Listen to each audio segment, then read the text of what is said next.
Sa pagharap ng Pangulo sa mga lider ng Evangelical Christian Churches sa Malacanang kahapon, inamin ni Pangulong Noynoy Aquino na hindi siya nagkaroon ng sense of urgency kaugnay sa operasyon sa Mama Sapano.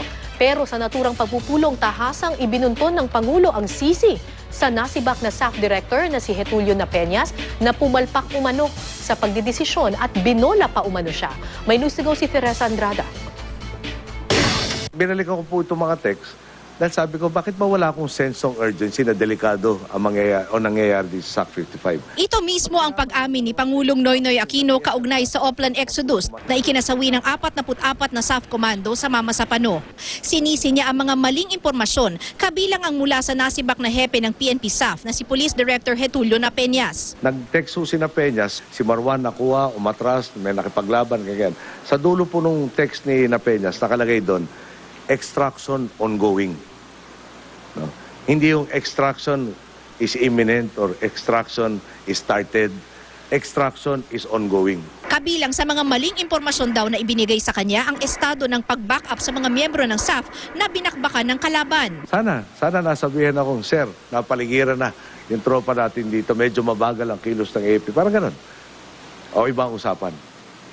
Pero ang sinabi, pag-alis ko, bago ako malis ang bahay, at ang airport, nililigtas na lahat at tumutulong na lahat ang dapat tumulong.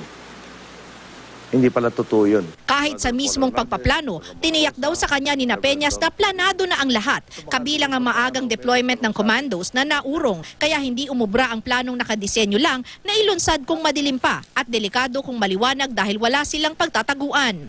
Sana pwede ko masabing tatanga-tanga si Napeñas, di niya alam yung lugar. Sana hindi mo na rin plinano, nalulusob dyan stealthily, kuno-kuno, na wala naman palang pagkukublihan.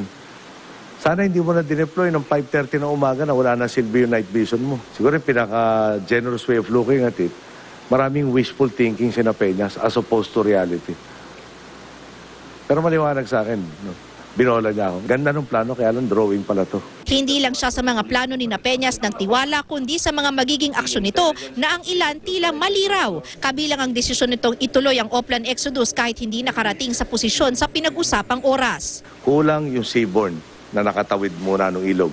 Malayo yung aalalay. Pwede na niya sinabing abort. Okay. Dahil nahuli sa pagpwesto yung SAC 55, yung SAC 41 to 45 muna, nagbuwabantay ng ruta at saka ng karsada, nahuli rin. Inungkat niya muli ang kawalan ng koordinasyon sa AFP. Kinontra pa raw niya ang mungkahi ni Napeñas na gawin ang koordinasyon sa jump-off o sa mismong araw ng operasyon. Pero ito pa rin pala ang ginawa ni Napeñas. Kung alam ko na ganito ang gagawin niya, no, from the start, hinindihan ko itong mission na to. Parang yung pwedeng maging successful na mission sa ginawa niyang plano, para naging mission impossible. Tinawag naman ng Pangulo ng mga KSP o kulang sa pansin ang mga nananamantala sa sitwasyon. Teresa Andrada, GMA News.